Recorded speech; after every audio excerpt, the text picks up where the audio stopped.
episode 57 of the Reality Podcast. Be sure to hit that subscribe button down below and turn on those bells for all notifications. If you guys had a great time watching NFL football yesterday on Sunday, I want you guys to hit that thumbs up as hard as you possibly can. Also, I want you guys to leave a comment down below. Who's your favorite team? My favorite team is the New England Patriots. I rep TB12. Now, I want to kick off the podcast here with this report, but before anything, and by the way, the report that I have here that is staring on my face right now will make you laugh. What make you laugh? I want to start the podcast here with some football talk. Baseball talk, you guys already know the Yankees are the best team in all baseball. I don't know what JD's talking about. The Atlanta Braves are the best team in baseball. Yeah, I agree. One of the best teams in baseball. One of them. Yeah, with a powerful lineup. Yeah, I must agree. I'm going to agree with that. You want to compare the Yankee bullpen to the Braves bullpen, JD? Let me know. Let me know, bro. I could talk baseball all day.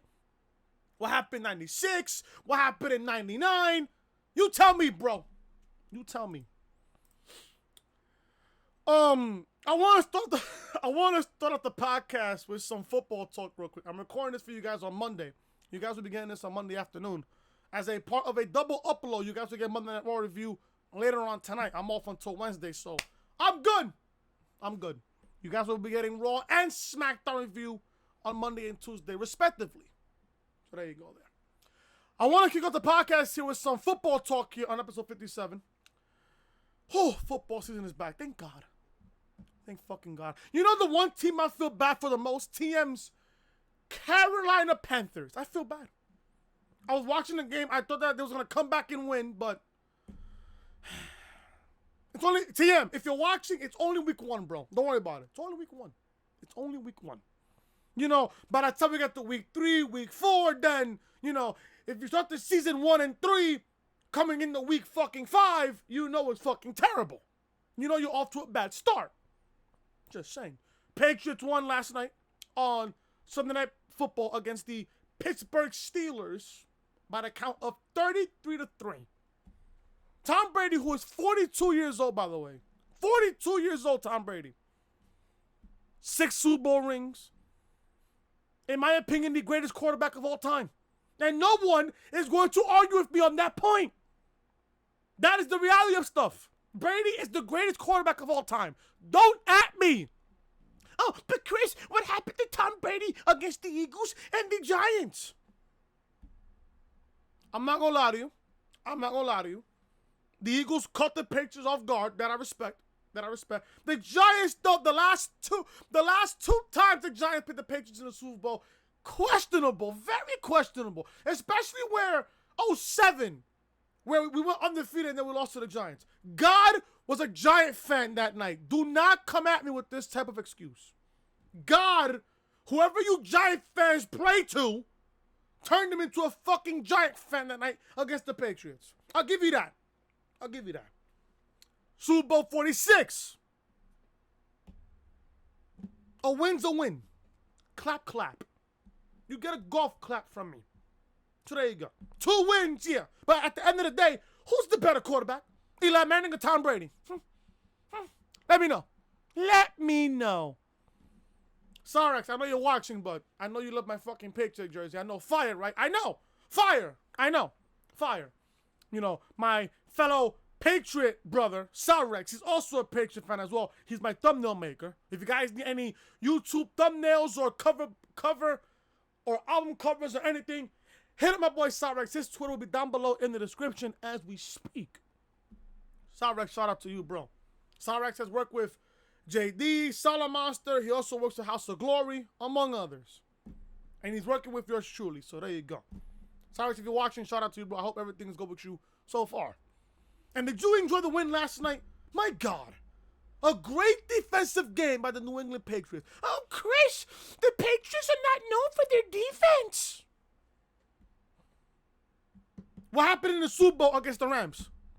The Rams, one of the best defensive teams that Tom Brady has ever played against only allowed 3 fucking points.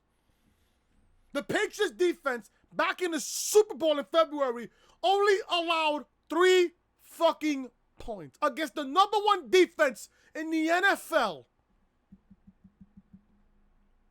What happened last night? The Pittsburgh Steelers, one of the best defensive franchises in the history of the NFL. They were always known for the defense. What happened last night? Patriots defense allowed 3 fucking points. Oh, Tom Brady's washed. No, he's not. Believe me, Tom Brady is just getting started, folks. Just getting started. Just getting started. Especially with Antonio Brown signing with the Patriots back on Saturday. I was excited. I'm at work.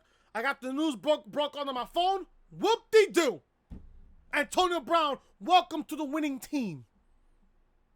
You do realize that the Oakland Raiders gave Tom Brady his potential 7th Super Bowl title. Brady already has 6. He's considered one of the, he's considered the greatest, he's considered as the greatest quarterback of all time. Yes, he's better than Joe Montana, although Joe Montana was undefeated in the Super Bowl. But who has more rings? I think Joe Montana won, 4 rings, I believe. I think he won 4 rings with the 49ers. I think he did. 4, right? I think so.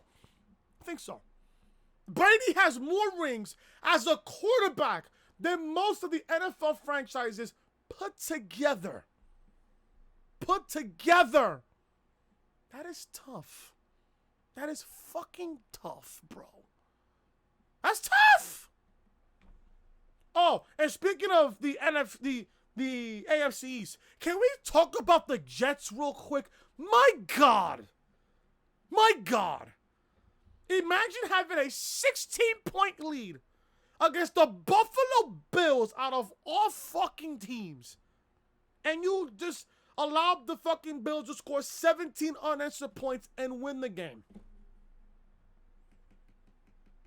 I feel bad for all you Jets fans, but then again, at the same time, I don't.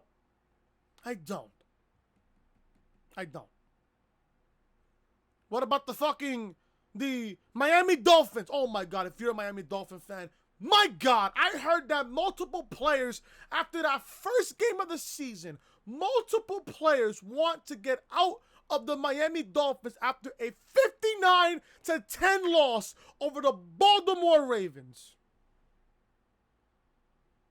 Tough. You hate to see it. Absolutely tough. Tough. This is just tough. What else happened? The Eagles won. I hate the Eagles, but I have a cousin who's an Eagles fan, so I can't really hate the Eagles that much. On top of that, Donovan McNabb and Terrell Owens were one of my favorite players of all time, or some of my favorite players of all time. Tom Brady, Donovan McNabb, Terrell Owens, Ray Moss, not Chad Ochocinco. He's a freaking woman beater. Fuck him. Anyways, enough with the football talk. As you guys know, I'm a Patriots fan. You know, TM, 20 week 1. Don't worry about it. Cowboys. How about them Cowboys? How about them Cowboys? Good thing that they beat the fucking Giants last night. Good for you.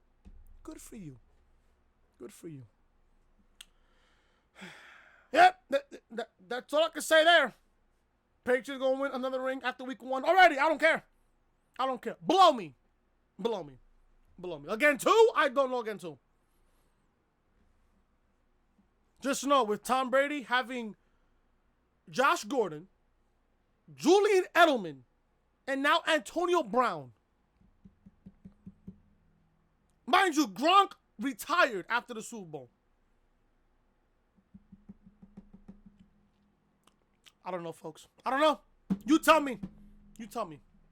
This is episode 57 of the Reality Podcast. If you guys don't know who I am, I'm your boy Chris. Thank you guys so much for tuning back into the channel on this Monday, September 9th, 2019. Thank you guys so much for tuning back into the channel. If you guys enjoy the NFL season thus far after week 1, if your team won, hit that thumbs up. If you guys enjoyed the football yesterday, hit that thumbs up. I know I did for sure. I did for sure. Leave a comment down below what's your favorite team so far. And if you guys are new to the channel, be sure to show your support by hitting that subscribe button down below. Turn on those guys for notifications. I have a NBA 2K20. Oh my God, this freaking thumbnail. NBA 2K20 My Team video. If you guys are into My Team stuff, I am also. I have it on PS4. I don't know why Cyrex used this face on the thumbnail. I don't know why, but I think I have to take more pictures of this because I have to use it for thumbnails anyways. I posted a how to make MT using this filter video. If you guys are into My Team and stuff like that. This video will be in the annotation above that you see on the upper right hand corner of your screen. My face looks so retarded. My face looks so retarded anyways. Episode 56 of the Reality Podcast is live on the channel right now as well. There was news going around that there was going to be a huge horse swimming match on Raw Monday night, or should I say tonight, at Madison Square Garden, which, by the way, I will not be attending. I'm not spending even a single dime on this piece of shit show. Oh, Chris, but, you know, Madison Square, it's Madison Square Garden, Chris. You know, Vince has to keep this show important. How? I had some fucking idiot argue with me over the fact that this matchup between Becky and Charlotte against Sasha and Bayley is good for wrestling. Can I ask how? If you guys want my opinion on it, it's on the podcast right now. Episode 56 of the Reality Podcast, live on the channel right now. Link to this video will be in the annotation above that you see on the upper right hand corner of your screen. Episode 55, also live on the podcast live on the channel. I said live on the podcast. Live on the channel right now. There is a draft coming soon in October with, I think, Raw and SmackDown. And I'm also hearing that NXT will also be involved as well. Interesting. Link to episode 55 of the Reality Podcast will be in the annotation above that you see on the upper right-hand corner of your screen. Also, I did a NXT UK TakeOver Cardiff review, and let me tell you this right now. Walter versus Tyler Bate was one of the greatest matches I have ever seen this year. One of the greatest matches I have ever seen so far this year. If this match between Walter and Tyler Bate is not in your top 10, you don't know the product of wrestling. You really don't. NXT UK TakeOver Cardiff review live on the channel right now. This review will be in the annotation above that you see on the upper right-hand corner of your screen. Also, check out Monday Night Raw review from this past Monday. Obviously, we're having Raw tonight also. With Ricochet and Samoa Joe advancing, we get the triple threat match later on tonight, which they have officially killed the fucking King of the Ring tournament to a point where I don't care. Plus, Bayley's heel turn from last week. Plus, then again, Bayley on SmackDown this past Tuesday was a fucking babyface, getting babyface reactions. I don't know where they're going with this Bayley heel turn. I have no idea where. And at this point, it's just there. Link to our review from this past week will be in the annotation above that you see on the upper right-hand corner of your screen. This is the official home of the Reality Podcast, so make sure you are following me on social media. Twitter, Chris from Loring, and Snapchat, Chris was hated.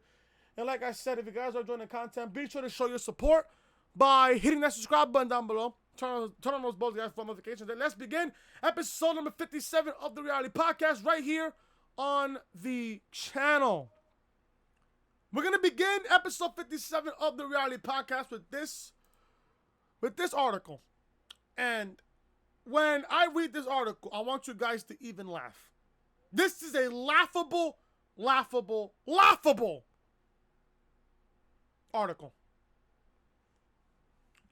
WWE Superstar wants to take out the Undertaker for good. Do you guys want to guess what the Superstar is? You guys want to guess the Superstar? It is right now 14:25 right now on this video time right now. I want you guys to guess who is the Superstar that I'm talking about. You got 5 seconds. 5, 4, 3, 2, 1. The Undertaker is set to appear on SmackDown Live tomorrow night. We're not sure what he will be doing, but if Sami Zayn has anything to say about it, the dead man won't be making it to Madison Square Garden. Ooh. Zayn commented on a post about the Undertaker as he took part in ESPN Game Day back on Saturday, which I did see, by the way. It was really good. I seen it. I seen clips of it. It was really nice. It doesn't sound like Sami Zayn is a very big fan of the Phenom. He might not be a fan of college football from the sound of it either.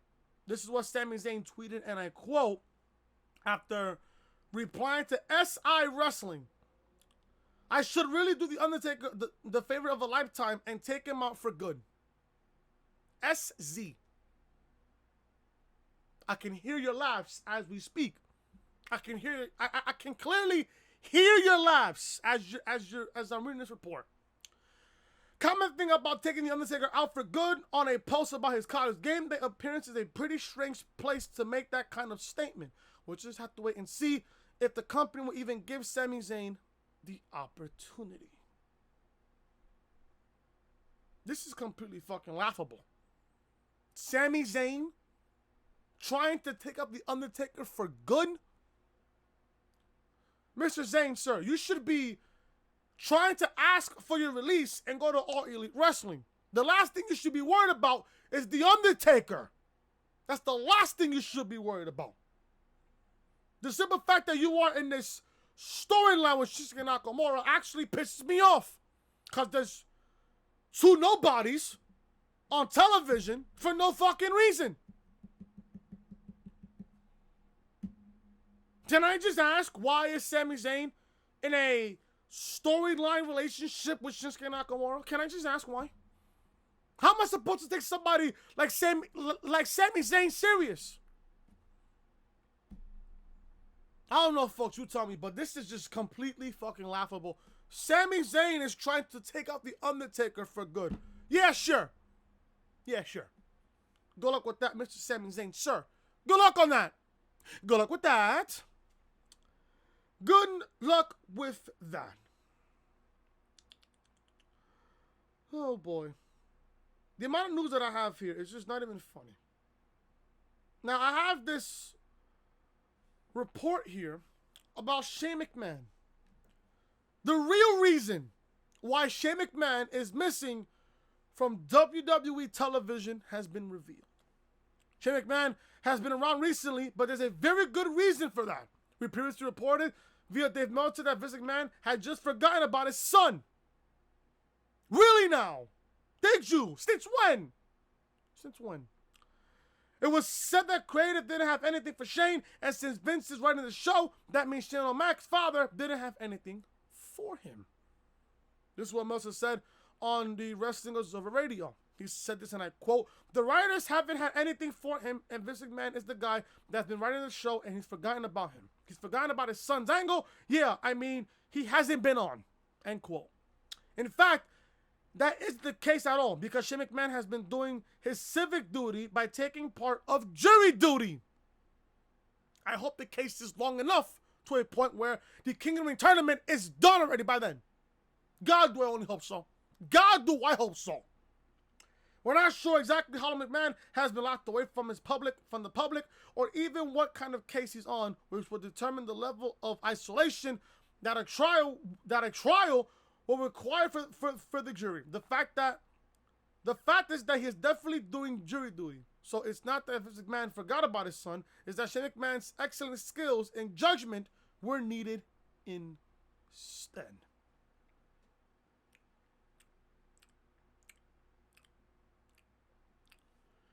Whoever is on this trial that Shane McMahon is the jury on, can you last this case just a little longer? I don't know, until September 16th, please. Until September 16th, please. Just give it another week, please. I beg of you. Because there's a lot of speculation going around, because the fact that Baron Corbin and Elias are still in this King of the Ring tournament.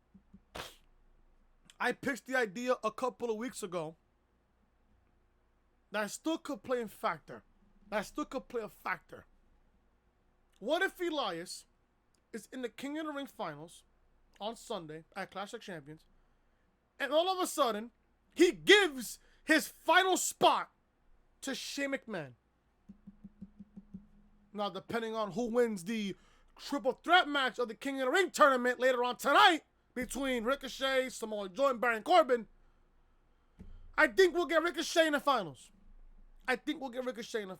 If not, it wouldn't make sense if you put Baron Corbin and Elias in the finals. So you gotta have Ricochet there. Ricochet is only one of two babyfaces that's still in this tournament. So it's only right if you have Ricochet win the triple threat match and have him in the finals on Extreme Rules. Not Extreme Rules. On fucking Classic Champions. Why the fuck is that? Why the fuck did I say Extreme Rules? I apologize. Have Ricochet win the match tonight. Have him advance to the King of the Ring finals at Classic Champions on Sunday. Elias most likely, he's gonna beat Shaq Gable on SmackDown tomorrow night. And then from there, boom, boom, boom. Oh, Elias, I'm just gonna give my King of the Ring finals back to fucking Shane and have Shane win the fucking tournament. If they did it with the best in the world fucking World Cup tournament, I bet you money they're gonna do this. They're gonna do this with the King of the Ring tournament. I guarantee you, folks, that happens. If they really go on with this, I swear to God, I will go off on it on Classic Champions Review next Sunday. I will go the fuck off. I would go the fuck off on Sunday. Believe me, I would. But whoever is in this case for Shane, other than that, I hope they just keep the case for Shane for another week. Until next Monday, please. Please. Thank you. Possible spoiler for Becky Lynch's Raw Women's title run. This is a possible spoiler, so if anything, take this with a grain of salt. Because it says possible on it. WWE has to make a certain amount of plans in advance, but it seems like we might have a good idea about what to expect from SmackDown's move to Fox. We previously reported that Becky Lynch was among those superstars featured on a commercial for SmackDown on Fox that is currently running. That is very interesting. In case you thought that was a mistake, Fox aired another little commercial for SmackDown in the middle of the NFL game between the Redskins and Eagles from yesterday. As you can see, Becky Lynch is featured in this commercial as well, and she's not holding the Raw Women's title either. So I'm only going to assume that when we get to the draft, Becky will be drafted back to SmackDown, if anything. We don't know that yet until the draft is happening in early October. This is very interesting because Becky Lynch is currently the Raw Women's Champion.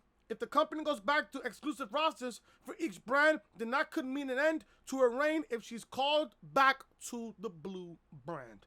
As we previously reported, and I also reported on the podcast as well, the WWE draft isn't expected until the second week of October after the new television deal is set in. Becky Lynch is currently slated to defend the Raw Women's title against Sasha Banks at Clash of Champions on Sunday, September the 15th. She also just recorded a run of ESPN SportsCenter commercials with her title in tow. We'll see. We'll have to wait and see what happens next. But SmackDown's move to Fox could mean some big, big changes. All right. So with this report, and I have the commercial right here, if you guys can see it. Right there. That's the commercial. Right there. You see Becky Lynch right there? She's not holding the Raw Women's title. Now, with that being said, does Sasha win the Raw Women's Championship at Clash of Champions? The answer is yes. Because if you really think about it, the Hell in a Cell pay-per-view is not until the second week of October. So after Clash of Champions on September 15th, the next pay-per-view would be October 6th. October 6th. I think the draft is going to happen that following day. Unless if they have Becky retain at Clash of Champions and then she loses it at Hell in a Cell to Sasha. Now, I don't know. I don't know where they're going with this Sasha and Becky rank with this feud. But from what I'm seeing and from the way that this report was written, I think Sasha wins the title at Clash of Champions. I possibly think that, or not, it's going to happen at Hell in a Cell before the draft. Now, we all know for sure Becky is going to have to eventually lose the title. She's going to have to eventually lose the title. The one person that I see Becky dropping it to is Sasha. If not Sasha, then possibly back to Ronda. But the question is, does Becky get drafted to SmackDown on the upcoming draft in the second week of October? Does Becky get drafted back to SmackDown? Because when Becky won the Rumble, she was a SmackDown superstar.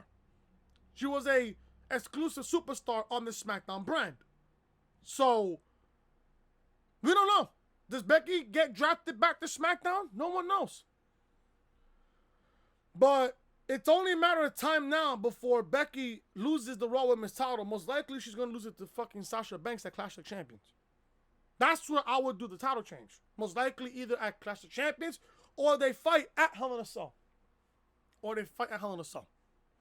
let's see. Let's see from there. WWE planning NXT call-ups. Why? Can I sit here and ask why? I don't know. I really don't know. WWE made a big decision when they moved NXT to the USA Network for a live 2-hour show. This will counter program AEW, even if the company claims that AEW is actually counter programming them. Next month could be a big traditional period for World Wrestling Entertainment as they settle in the new television contracts. This will also reportedly nix the wild card rule and create actual concrete rosters. Good. The Wrestling Observer newsletter noted that even though NXT will be on the USA Network, it's still not going to be equal. This means that superstars will be called up from NXT just like always, and it could be happening real soon. It was written while discussing the upcoming transition expected in October. Even though NXT will be on television, the idea of bringing up guys from NXT to the main roster, being Raw and SmackDown, will continue as opposed to NXT being its own third major league brand. There are plans for people to be called up. But the question is, in my honest opinion, the question is who? Who? It appears that World Wrestling Entertainment's main roster could be calling a few NXT superstars as they adjust to exclusive brand rosters in October. Meltzer went on to say that Corey Graves could have to pick a brand as Renee Young might be moved into a new position on camera with the company on FS1. There might be several more changes in the coming months.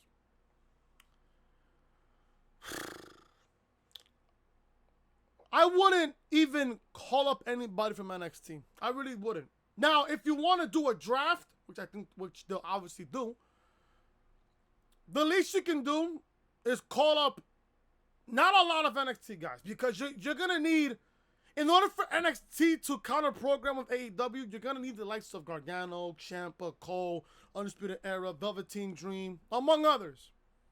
I would call up the guys that you mostly don't use. That I'll do. If they're ready, but then again, you're not using them, call them up. Call them up. I would be happy also if NXT got some main roster guys and put them back on NXT. For example, an Asuka, a Kairi Sane, a War Raiders. Something among those lines. Bobby Roode, Drew McIntyre, Finn Balor. Come on, people. Seriously? Come on. They gotta just... NXT needs... obviously, NXT is the place where everybody wants to be at. I don't blame them whatsoever because the main roster is fucking trash right now. But if I'm Vince and you want Raw and SmackDown to draft people from NXT, draft people that NXT mainly don't use. Now, Damian Priest, is he ready for it? No, not yet. I want to see more of Damian Priest in NXT. Dominic Dijakovic? No. Keep him in NXT. Keith Lee? Keep him in NXT. Keep him there. There's some people in the PC that, that the main roster can use. Like, for example, they can call up fucking, whatchamacallit? Who in the PC can they call up? I guess if you want to bring up Shayna, you got to bring up fucking, Jessamine Duke and Marina Shafir. You might as well get them up as well. If you want to do this four horseman feud in the near future, you got to call up Shayna. You have to. Io, not yet. That feud with Io and Candice is not done yet. Not by a long shot. Not by a long shot. Especially after what happened at NXT TakeOver Toronto. That feud's not done yet. The payoff is going to be TakeOver Tampa. That's the payoff for that feud. It's NXT TakeOver Tampa. That's the payoff. So I don't know. I'm feeling kind of iffy about this whole draft thing with including NXT. I'm feeling kind of iffy about it. I really am kind of iffy about it, if you ask me. I'm going to fucking, whatchamacallit? I need to find this Roman Reigns news that I have to find real quick. Before anything, I will read the Roman Reigns feud. No, the Roman Reigns story about this whole people thinking that his leukemia is fake. I'll report that in just a second. But after that, I got to read this report real quick. Because this report here, for some reason, makes no fucking sense. No sense. As I said back on Saturday, AJ does not have an opponent for Clash of Champions. He does not have an opponent for Clash of Champions. He does not. And with 6 days to go until Clash of Champions, AJ does not have an opponent. Does not have an opponent. WWE is yet to complete the Clash of Champions card. I wonder fucking why, folks. I sit here and I wonder why. Clash of Champions is next Sunday, and the company has a pretty good card, good-looking card already. Said no one ever. But it can always get bigger. I know originally there was an AJ Styles match on the show. They've melted noted on Wrestling as a Radio. It only makes sense that AJ Styles should defend his U.S. title at Clash of Champions. That pay-per-view is typically a night when all of the company's titles are defended. It was noted that Cedric Alexander might be chosen as Styles' opponent at this point. Mind you, Cedric Alexander lost in the King of the Ring tournament to Baron Corbin last week in that fantastic matchup last week on Raw. Since when you lose, you are rewarded a championship match? Now, continuing with the report here, the company has 2 more shows in Madison Square Garden, meanwhile, tonight and tomorrow for on SmackDown, before the big Clash of Champions pay-per-view event on Sunday. They also have social media, which means the company can announce a match at the click of a button, meaning Twitter. Let's just see what they end up adding to or altering of the Clash of Champions card before September 15th rolls around. It was officially announced during the weekend on Instagram, on WWE's Instagram page, that AJ Styles is going one-on-one with Cedric Alexander tonight on Monday Night Raw. I said this on the podcast on Saturday, and I'm going to say it here again today. How much you guys want to bet that Cedric beats AJ tonight on a fluke win, and then AJ gets the victory back over Cedric at Clash of Champions on Sunday? But then again, if you're booking a Cedric versus AJ feud, you only have 6 days to build. You only have 6 days of build. You couldn't think of anybody else than Cedric Alexander, who just came off of the King of the Ring tournament last week. You want to give me Cedric versus AJ with 6 days of build? Now, I'm not going to sit here and lie to you. AJ versus Cedric sounds fantastic. This sounds fantastic if you gave me a build. Don't get me wrong. Cedric is great. AJ is great. They're both great in the ring. I think they'll feed off of each other really, really well on Sunday. Or should I say tonight at the Garden. And most likely this match will be announced for Sunday. This would have been better if you gave me a proper feud. Now, I understand what you did last week before Cedric's match against Baron Corbin, you had the OC and AJ attack Cedric Alexander before his match against Baron Corbin. That I understood. But after that happened last week, I got the feeling, oh, Cedric is losing. AJ needs an opponent. Why not give him Cedric? Especially when Cedric has been giving us top-notch matches in the King of the Ring tournament. So this could be an AJ Styles call. Maybe AJ wants to compete against Cedric Alexander. I don't blame him. I think the match would be great. Only if you gave me a build. But you have not done. So I don't know. Let's see. Let's see. Like I said, I'm going to give this match a chance tonight. Let's see what happens here. Let's see what happens. Moving on to the top story here of the podcast here. If I can find it here on my freaking iPad. Oh, man. Roman Reigns, man. Roman. I know the girls out there are fiending right now for Roman Reigns right now. Said no one ever. Can I find this Roman Reigns report? Can I find this Roman Reigns report? If I can find it, I'll give it to you guys right now, which I think I have found it. I'm around there. Right here. Roman Reigns addresses fan conspiracy theory that his leukemia was fake.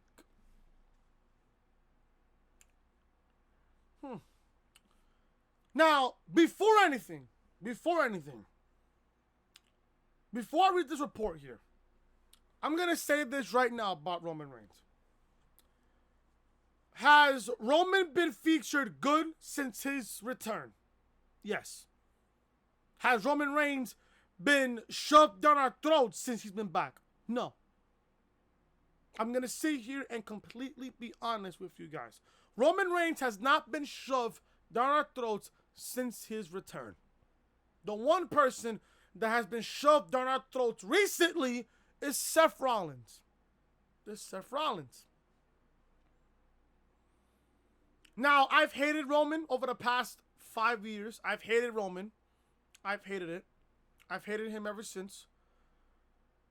We all knew that Vince was trying to have Roman Reigns as the next John Cena and everything else. That was a fucking fail. You had Roman Reigns compete against Brock Lesnar, which I think was Roman's best match back at WrestleMania 31. That was Roman Reigns' best match he's ever had. Was against Brock Lesnar back at WrestleMania 31.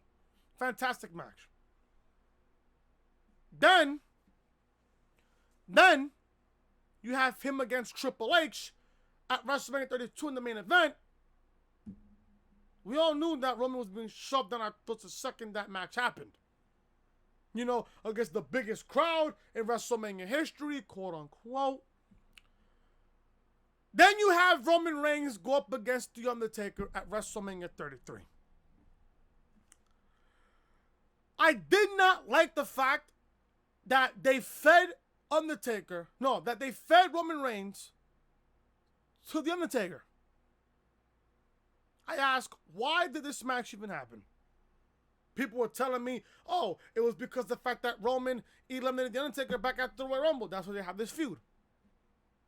What was the payoff for that? If you had Roman eliminate Taker at that Rumble 2 years ago, what was the payoff for WrestleMania? We all knew Roman was going to be Taker. We all knew that. Taker had a bad hip going into that match. He had a bad hip. Even John Cena said it in his promo against Roman when they freaking had that build for fucking No Mercy. John said, I'm not the Undertaker that's at the end of his career with a bad hip. Yet Roman claimed on the night after WrestleMania that he retired the Undertaker. No. Now, don't get me wrong. The moment that Taker had back at WrestleMania 33 made me cry. I'm not gonna lie to you. I thought Taker was legitimately going to retire that night against Roman Reigns. I legitimately thought that. I watched that matchup. I watched what happened in the end with Taker taking off his jacket, his gloves, and his hat. I legitimately cried.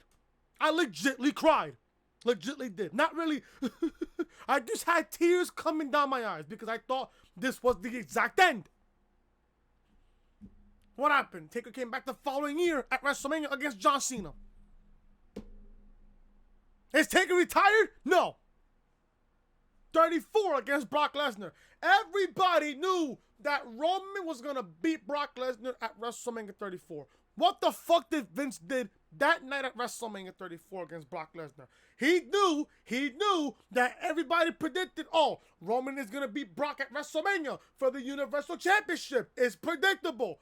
Vince mind fucked everybody else that legitimately thought that Roman was going to beat Brock at WrestleMania. Guess what? Vince did the old switcheroo, which Roman ended up beating Brock at SummerSlam for the Universal title to begin with. I was there on the SummerSlam after at the Raw after SummerSlam last year in Barclays Center. I was there with my brother. With my brother and my boy Kevin. Roman was, I don't know how it came off on TV. But being there live at the Barclays Center last year, on the Raw after SummerSlam last year, there were legitimately boos. Let me say this now. Keep Roman the way he is now. Keep it the way he is. Not being shoved down our throats, being portrayed as a good guy here, being portrayed as a victim in this whole entire situation with the forklift and the car. Keep it the way it is. I know Vince is itching to give Roman Reigns a WWE Championship match. You know damn well for a fact Vince is itching to give Roman Reigns a WWE title match. I bet you money he's itching for it right now as we speak. But if it comes off that way after this feud, oh, Roman Reigns is being back to being shoved down our throats. I'm not going to lie to you. I'm going to sit here. I'm going to be fully 100% honest with you guys. Do I think Roman Reigns had leukemia? My answer to that question, yes. Because you can't just say that on live television and fake something like that. I've known people that's had family members, friends that died of this disease. Cancer is no fucking joke. Cancer is no fucking joke. I knew somebody who had breast cancer, survived it. God bless her. I respect that woman every single time I see her. I respect that woman every single time. And Bay, I know you're watching. You know who I'm talking about. I know surviving cancer is not easy, but the way that this certain person that I'm not going to mention, this certain person did it, I respect her so much every single time I see her because life is so fucking precious. Cancer is no joke whatsoever. Did I think Roman Reigns had leukemia? Yes. Some people, and for some reason I don't blame them for thinking this. People were legitimately thinking that Reigns had leukemia so he can get over with the crowd. When Roman was the Universal Champion, they had Seth Rollins and Dean Ambrose bring back as the Shield to form a legitimate Shield so Roman won't get booed.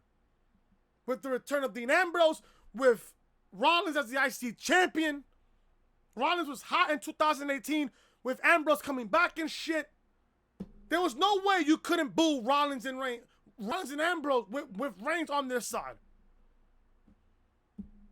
This is the same company, and you gotta think about this also. This is the exact same company that had Vince McMahon fake his own death. Remember back in June of 2007 where Vince entered the freaking limo and the limo freaking blew up out of nowhere? He faked his death on live television. So do I blame people for having a for having a fan conspiracy theory about Roman having leukemia so he can get over with the crowd, that's you. That's you. To be honest, I thought that. But did I believe that Roman had leukemia? Yes. They could have portrayed this as a way for Roman to be over with the crowd. Because Roman was being shoved down our throats so bad, Vince probably wanted to do something to make us feel bad about Roman so he can get over with the crowd. But that wasn't the case. There were legitimate reports that Roman Reigns had leukemia. Not a bad part of leukemia. I heard reports that Roman had to take some oral treatment and shit so the cancer can go away quick. And the cancer went away in 4 months.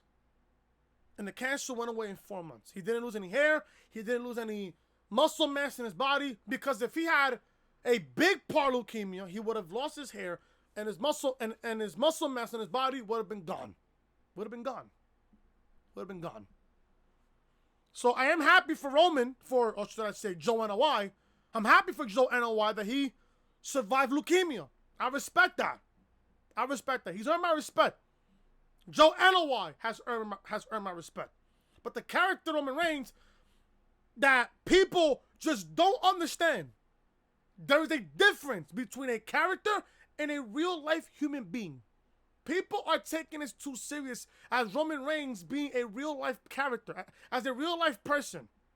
Roman Reigns is a character. Joe NOI is the real person. Joe NOI is the guy that I respect so much because he survived leukemia. And he's earned my respect for that. If I was to be face to face with freaking Joe NOI, I shake his hand immediately. I shake his hand.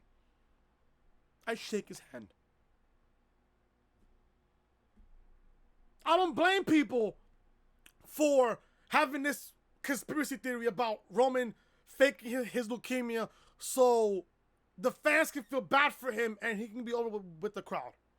I don't blame you for it. I don't. It's just that some people don't know the difference between a real life person and a character portrayed on live television. When Roman Reigns came back on, I believe it was Monday Night Raw, I believe 3 weeks until Fastlane. When we saw Roman Reigns come back and he announced to the crowd that his leukemia was in remission and he's gonna come back. I'm not gonna lie to you, I shed a tear. I'm not gonna lie to you. I did. I shed one tear. I'm not gonna lie to you. I'm not gonna lie to you. I shed a tear when he said that he's in remission and he's gonna come back. But people were also thinking, Roman's back in remission. Roman's cancer is in remission. He's gonna come back. What if he gets put into a championship match when he comes back? That would have been fishy. That would have been very, very fishy. No cap. That would have been fishy. But they put him in a feud with Drew. He beat Drew at WrestleMania. He kept on with the feud with Drew until the summer. Roman was even part of SummerSlam, which was the crazy part. Roman wasn't even part of SummerSlam. I'm like, okay. This is how, so far, I like how Roman Reigns is being booked. That's how I like so far how he's being booked. But you know damn well, in Gorilla, Vince is just itching his way to have Roman Reigns compete for the WWE Championship. It's only a matter of time, folks. It's only a matter of time. Believe me. Roman Reigns addresses fan conspiracy theory that his leukemia was faked. Roman Reigns announced that he has leukemia, and at the time he relinquished the Universal title. We didn't know when the big dog will be back, but 126 days later, he made his return to WWE. Reigns had lost some of his size, but his hair was still full, and he didn't look sick. There sparkled some rumors within the confines of the darkest corners of the IWC saying that it was all a work. While speaking very candidly with Leukemia Care, Roman Reigns addressed the mindset that some people who say he never really had leukemia in the first place. This is what Roman Reigns said Roman Reigns said, and I quote, I think there's ignorance of leukemia. The word alone is intimidating. Leukemia, it sounds like a cancer word. It sounds like it could take your life. It really could. What people haven't realized is the different phases. That's the whole thing about me and this huge WWE platform. That's what I want people to know. I want people to understand that it's not what people see in the movies. We're in a different place now. We are making advancements. There are things we are doing to help people and save lives. We just don't always concentrate on those things, end quote. Roman Reigns was very open to discuss the way that cancer is perceived in the media. Cancer is an awful thing, but Reigns wants to continue using his platform as a WWE superstar to show that it doesn't have to end anyway. He can still take bumps in the ring after beating such a terrible thing like leukemia. This is what Roman Reigns also said about this, and I quote, in the media, what we like to talk about is very controversial. That's what we want to discuss. We don't want to discuss the good moments or the wins. With my story and the help of my medication and the medical breakthroughs that we have, I think it's very important to understand that. We are winning some of these battles. There are very specific reasons why I am maintaining the look and the health that I have. And it's important that people know that. End quote. We are very happy that he's back on television every week. He might not be wrestling as often, but he is still involved in a top storyline. In fact, Roman Reigns might be involved in Vince McMahon's favorite storyline because only the chairman knows what will happen next for the big dog.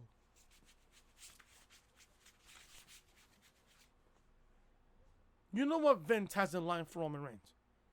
A shot at the WWE Championship. It's only a matter of time. Like I said, I give you guys my opinion on this whole Roman Reigns conspiracy stuff. I said my piece. I just know that, yeah, Roman had leukemia, but it wasn't a big part. It wasn't a big deal of leukemia. Yeah, he still had it. The cancer came back. But it only took Roman 126 days to get it done. Listen, I'm happy for Joe. I know why. I'm happy for him that he survived leukemia. And like I said, cancer is no fucking joke. And for the fact that people said that Roman Reigns' leukemia was a work, you're a fucking idiot. You're a fucking idiot. You're a fucking idiot. Cancer is no joke, folks. Please do not play around when it comes to the word cancer, because cancer is no fucking joke. There's all forms of cancer that people sometimes survive and sometimes don't survive. Cancer is something to not be messed around with, in my honest opinion. And I'm sure you guys, most of you guys, will agree with that as well. What else do I have here on the podcast here? Drew McIntyre. I don't even know why, but there's news on Drew McIntyre. Drew McIntyre wants a piece of Walter. Can you imagine a Drew McIntyre versus Walter match for the UK title? Take my money. Just, yeah. What else you want? You want my debit card? What else you want? I don't have any cash on me yet. Eventually I will, but take my money.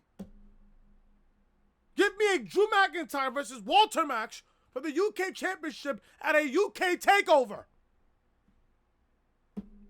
I'm sold already. I'm sold. Few men have established themselves on a roster like Walter did with NXT UK. Now Drew McIntyre wants a turn at the United Kingdom champion known as Walter. While speaking to Sports Bible, Drew McIntyre revealed that he really wants to get a piece of Walter. He needs this kind of competition, and he really wanted Walter in WWE. Let's just see if they can make it happen. This is what Drew McIntyre said to Sports Bible, and I quote, "Oh, for sure, because somebody like him joining here would up the level of competition here. Excuse me. And I think you need competition to grow. So for sure, I would want him here. There's a bunch of people I want to work with, but if we want to give people a show they won't forget, then I guess me and Walter would be quite the spectacle." End quote. It's not unheard of that Drew McIntyre could get a chance to wrestle Walter eventually. After all, it wouldn't take much more than Triple H deciding what he wants to make the match happen. perhaps a game, will eventually get the message and book this high-profile match for us to enjoy. Give me Drew McIntyre versus Walter at an NXT UK TakeOver special for the United Kingdom Championship. I'm done. Done. Sold. Can you imagine that match? I'm getting goosebumps right now just by even thinking about this match. I'm getting goosebumps right now. Goosebumps. Are you fucking serious? Drew McIntyre versus Walter will blow the building down. You thought it would blow the roof off. It will blow up the entire building if you book this match at a UK TakeOver special. My God. Just it's a masterpiece. A complete masterpiece here. My God. I did see a report of AEW doing a television title. Here we go. I think I'll end the podcast with this here. How long am I on this? 56 minutes here. AEW could be considering a television title. AEW's television show is starting on October 2nd, but could there be a title to go along with that exciting new television show? Cody Rhodes spoke to IGN where he revealed that AEW is kicking around the idea of another title. This new title could be a secondary title that might very well be the television title fans have been looking for. This is what Cody Rhodes said to IGN, and I quote, "There's a title we're considering, and it's something people can probably guess since we're going to be on TV. Hint, hint. But there are no plans for it at the moment. Right now, we revolve around the AEW Championship, and in DC, we're going to name the first ever AEW Women's Champion. That's such a beautiful belt. It is beautiful. The AEW Women's Championship is glorious. And I'm not talking about Bobby Roode. It's just glorious. As well as the AEW World Heavyweight Championship. Beautiful and gorgeous. I don't know if people know up close that rose gold is laid around it. Brandy, Kenny Omega, and Tony did a great job getting that title. There's going to be some guidelines laid out for whoever wins that title, though. Some guidelines about how they're supposed to take care of it. End quote. I think Cody made a reference to Jericho losing the AEW World Heavyweight Championship. A little of the bubbly. By the way, I'm buying that t-shirt and I'm going to wear it for the podcast. Trust me, I will. AEW can have a lot of plans for the future. The idea of a television title is something that the company, that World Wrestling Entertainment, hasn't capitalized on, even though the option has been there the entire time. I have to wait and see how long it will take before All Elite Wrestling introduces a secondary title, but they might want to crown their initial champions before starting another title tournament of any kind. If I'm AEW, you already have the AEW World Heavyweight Championship, you already have the AEW Women's Championship, and you have the AEW World Tag Team titles to look forward to. And already have. We haven't seen the designs of the AEW World Tag Team Championships yet. Eventually we will. When they get to the finals of the fucking tag team tournament for the AEW tag team titles. If I'm Tony Khan, you gotta think about how many championships do you want in your brand? How many championships do you want? You already got the AEW World title, you already got the AEW Women's title, and you already got the AEW Tag Team titles. So you already have 3. Bringing a television title could be good. As long as the championship is being defended on television, it's the point of being a television title. For it to be defended on television, fine. You can bring that title to a 4th title. You can do that. You can also do, and I'm doing this towards the rub towards WWE, if you really want to stick it to WWE, you include a AEW Intercontinental Championship. That would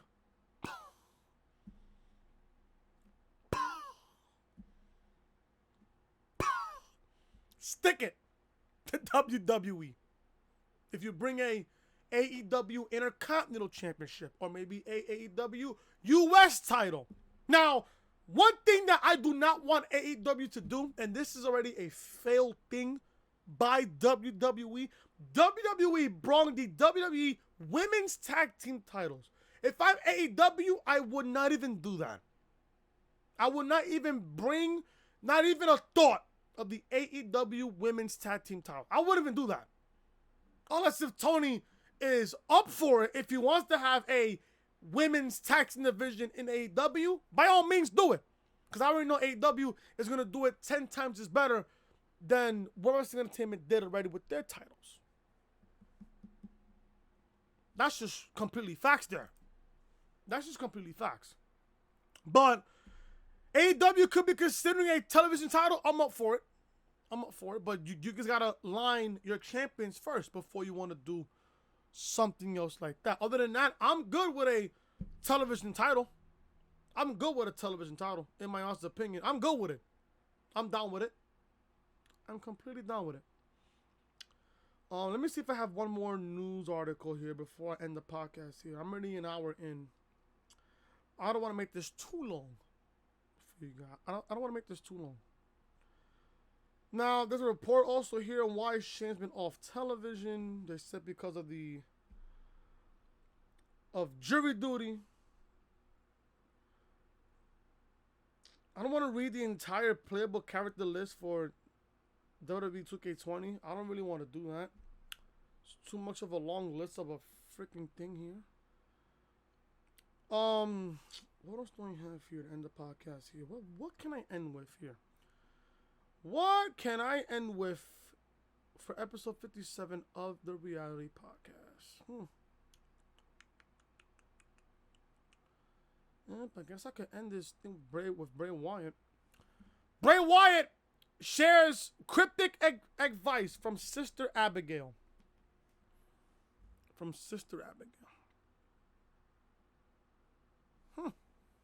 Really now? Okay. Okay. Bray Wyatt has preached the teachings of Sister Abigail since the end of the WWE universe, but she's never made much sense. This new quote is just as cryptic as ever. Wyatt's Firefly Funhouse featured a puppet called Abby the Witch. This could be Abigail, but it's never been totally established. One very creepy thing that was altered on the Firefly Funhouse was that Abby the Witch is dead and in purgatory, but Bray Wyatt won't let her soul go. That's pretty deep for a pro wrestling show, right? Now Wyatt is adding to the creepy factor by sharing a very interesting quote from his teacher. This is what Bray Wyatt said on Twitter on September the 8th at 6:48 p.m. A rattlesnake's skin, the same color as the leaves. She said, you gotta get them before they get you. Sister Abigail. Since Bray Wyatt seems destined to face Seth Rollins or Braun Strowman at Hell in a Cell, he might just take Sister Abigail's advice. Let's just see if Braun Strowman's Universal title shot Clash of Champions is ruined in some way by The Fiend. I want you guys to pay attention to the quote that I just read. And I'm going to read it again.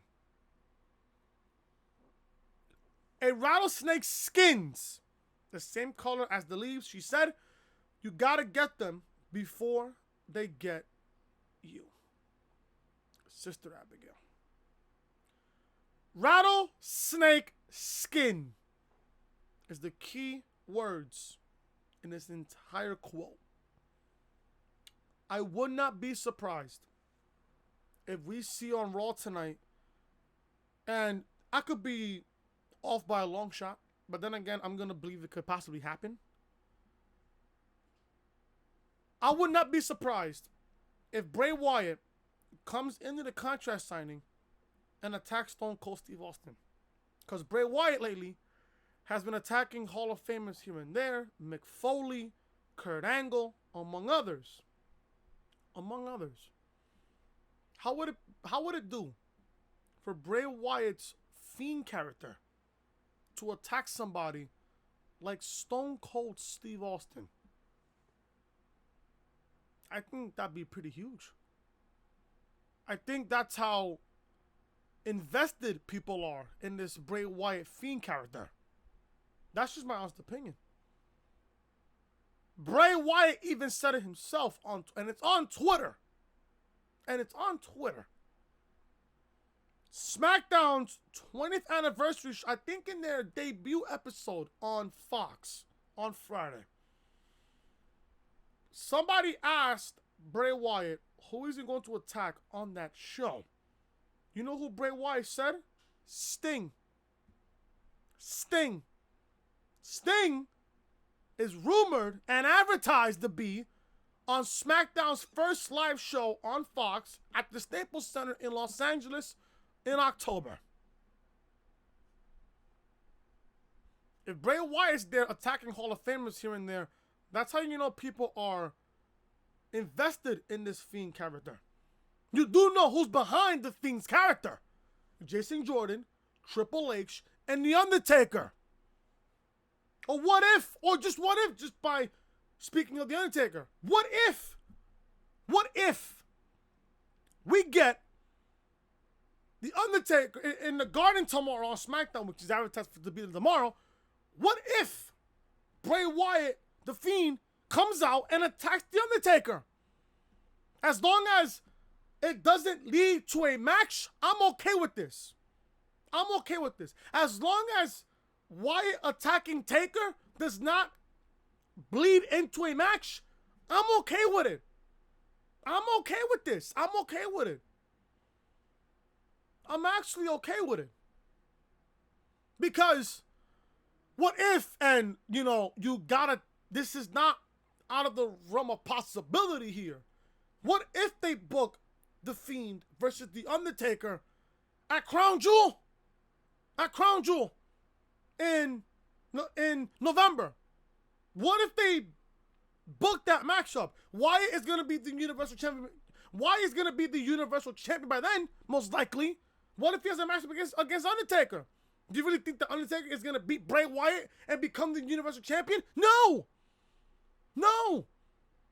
So honestly, if I'm Bray Wyatt and you attack Taker, and by then, after that, you win the Universal title at Hell in a Cell, and it's announced that, we're getting The Fiend versus Taker at Crown Jewel for the Universal Championship. Do you think for 1 second that Taker's going to win the title from Bray Wyatt?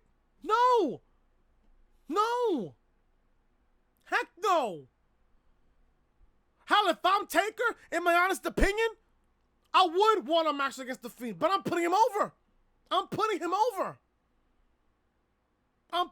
But then again, people are going to say, what is they going to do for Bray Wyatt with a victory over The Undertaker?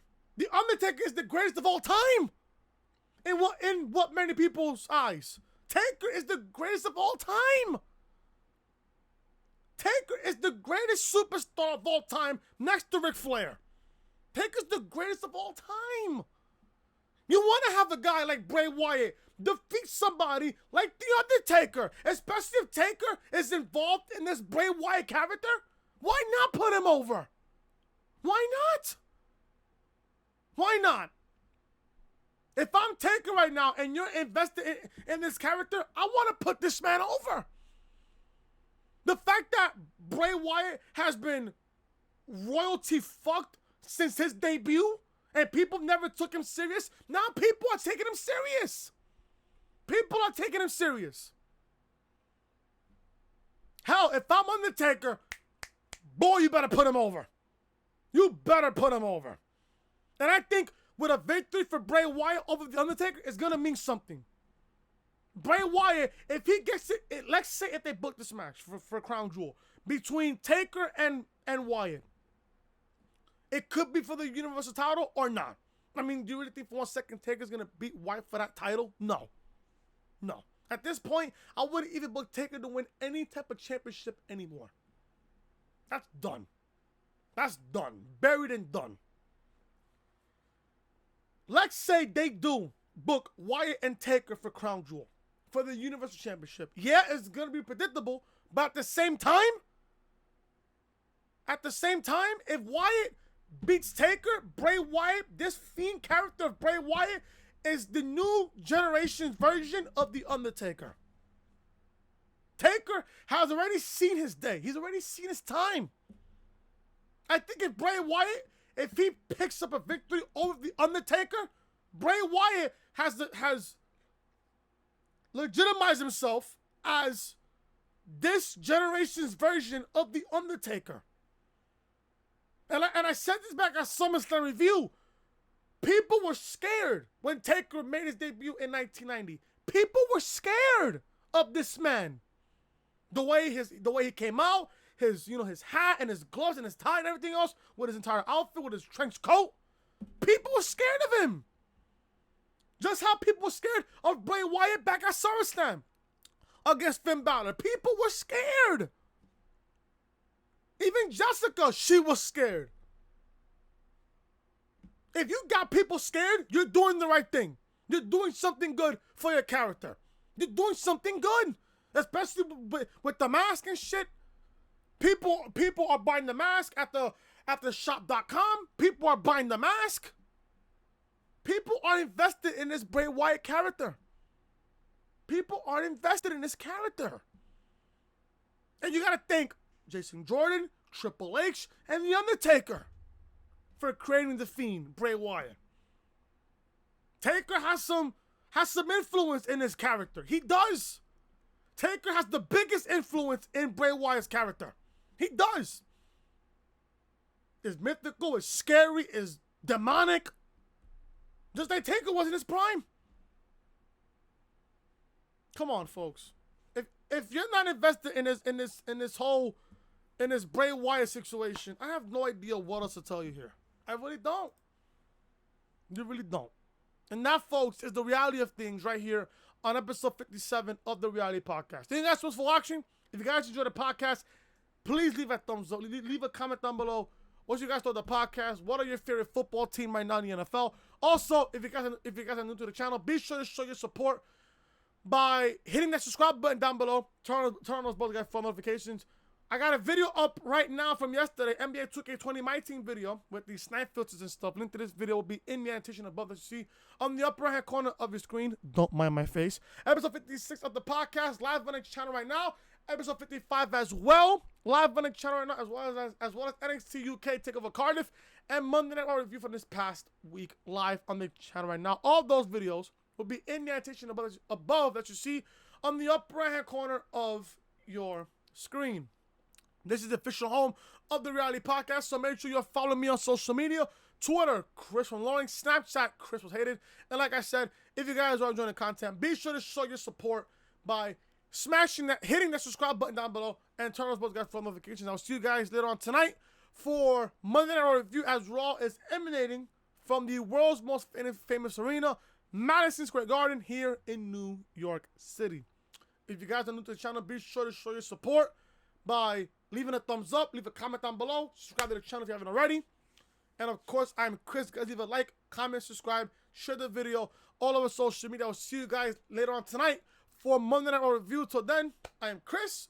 Talk to you guys later.